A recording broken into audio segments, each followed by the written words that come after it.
Saturday is a day that's observed by the Seventh-day Adventist as their Sabbath. However, in Kigali city, there was no Adventist church that opened its doors to congregants.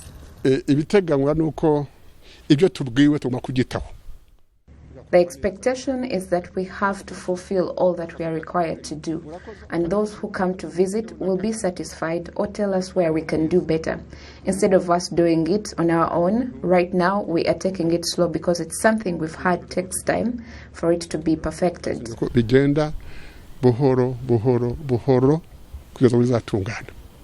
Last Sunday, the Regina Pacis Church was allowed to welcome congregants. However, it won't be the case this Sunday. It is said that the number of Christians who gathered in this church was big, that some prayed outside the church. Only 200 people were allowed inside, but the church received about 700 people. On a normal day, this church can accommodate more than 3,000 people. The head priest at Regina Pacis, Father Jean Bosco Nahungira, who did not want to appear in the media, said that they were doing their best to install more hand-washing spots as well as observing other prevention guidelines. The Healing Center Church is one of the churches waiting to be given a go-ahead to convene again and preside over wedding ceremonies for those wishing to get married. Truthfully, we're eager to receive congregants again, well in line with the prevention guidelines, as we wait for our church to be reopened and compared to how our church met the COVID-19 prevention guidelines. I hope it will be among the ones that will be reopened.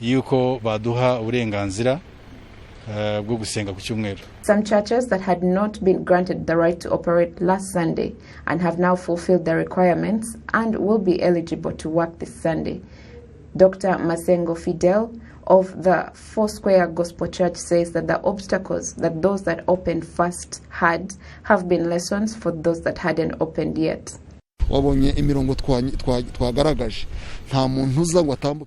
the lines that we saw last Sunday, no one will enter the church without being registered and having their temperature taken, and find out if they are allowed to congregate, as there is software we used to know that people would come to the church. We've installed hand-washing points, something we learned from those that opened last Sunday, and now no one will come to church without a proof of a message permitting them to come to church.